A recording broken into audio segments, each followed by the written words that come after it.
नमस्कार। आज आपके समक्ष मैं एक मेरी नवीन छोटी लघु कथा लेकर आया हूँ। शीर्षक है बकरे की माँ। बकरे की माँ एक शीर्षक समाज में चलता है।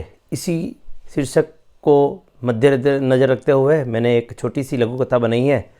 आप सब सुने पूरी, और अच्छी लगे तो अपने मित्रों को शेयर करें और चैनल को नीचे जो लाल बटन है इसमें क्लिक करके सब्सक्राइब करें अगर नहीं किया है तो कथा प्रारंभ करते हैं। आज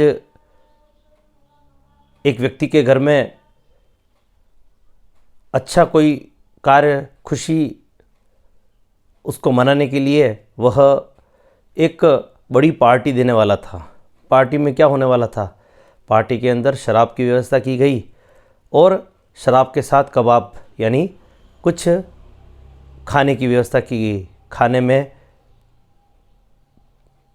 सभी को जो उस खुद की भी इच्छा थी और वो जिस तरह के मित्र मंडली में बैठता था उन मंडली की जो इच्छा थी कि साथ में मीट की व्यवस्था की जाए।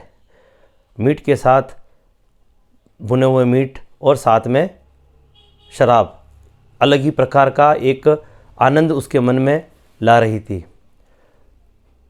बड़ी पार्टी थी, अतः सोचा कि बकरे की बलि वहीं घर के पास में एक खाली जगह पर दी जाए। बलि किसके नाम की? माता जी के नाम की। माता जी ने कब आकर बोला पता नहीं उसको, पर खाना खुद को है परंतु नाम किसी और के माध्यम से यह एक समाज की एक कुरीति है।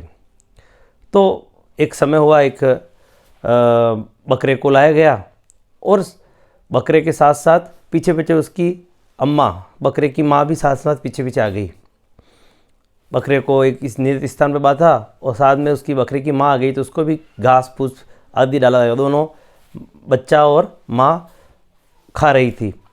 इधर नियत समय हुआ तो बकरे की जो माँ है उसको तो बकरी को तो अलग बांध दिया गया और बकरे को लेकर एक स्थान पर, अच्छी जगह देखकर, कच्चे स्थान पर देखकर वहाँ उसकी तिलक विलक लगाकर उसको काटने की तैयारी की गई। ना जाने क्यों उस बकरी ने अपना चारा खाते खाते रोक दिया और निरीह अवस्था में उस बच्चे को देखने लगी, मानो उसके जीवन में यह क्रम कई बार आ चुका हो। शायद अनुभवी आंखें पहचान गई कि मेरे बच्चे की मौत होने वाली है। नियत समय हुआ, एक घर के ही दो जने थे। एक जो बकरे की गर्दन उड़ाने में एक्सपर्ट था, उस व्यक्ति को कहा गया कि तुझे अब ये काम करना है, और जो गर्दन उड़वा रहा था, जो इस पार्टी का आनंद लेने वाला था, वह उसकी गर्दन पकड़कर बैठा हुआ था और उसको स्थिर अवस्था में करने का प्रयत्न कर रहा था। कभी चारा दे रहा था, कभी कुछ कर रहा था। आपस में हंसी ठिठोली भी हो रही थी और वह जो छोटा सा मासूम बच्चा था उसको पता नहीं था, बकरे के बच्चे को, कि मेरी गर्दन उड़ने वाली है।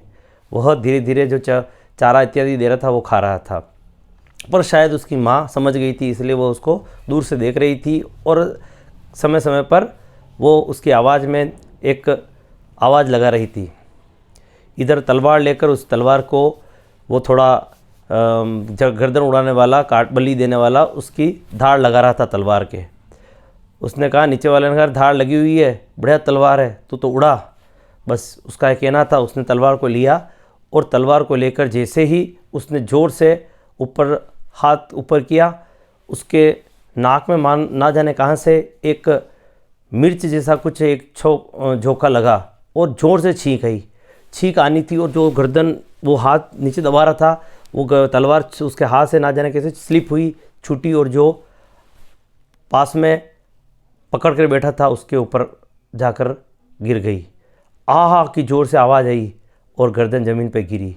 बकरे की नहीं, जो गर्दन काटने के लिए पकड़ कर बैठा था उसकी। चारों तरफ एक सन्नाटा छा गया। बलि किसकी दे रही थी? बलि किसकी हो गई? शायद बकरे की माँ का यह श्राप रहा होगा कि एक माँ से एक बच्चे को बिछड़ रहे हैं तो एक निरीह जानवर भी शायद उसका श्राप उस व्यक्ति को लगा और वह अपने प्राणों का अंत कर गया। छोटी सी ये कहानी मैं आपके समक्ष लेकर इसलिए आया हूँ कि जीवन में ईश्वर ने जिन जीव को पैदा किया है उसको मारने का हम किसी को भी हक नहीं है। हाथी शाकाहारी होने के बाद भी स्थलधारियों में सबसे ज़्यादा ताकतवर है, अतः ताकत और मांसाहार का कोई लेना देना नहीं है। अपने आनंद के लिए किसी दूसरे की जीव की हत्या ना करें और शाकाहार अपनाएं। यह अपने जीवन को भी अच्छा करेगा और अपने चरित्र को भी अच्छा करेगा। बस यही आज का संदेश था। आशा है आपको अच्छा लगा होगा। इसे शेयर करें। नमस्कार।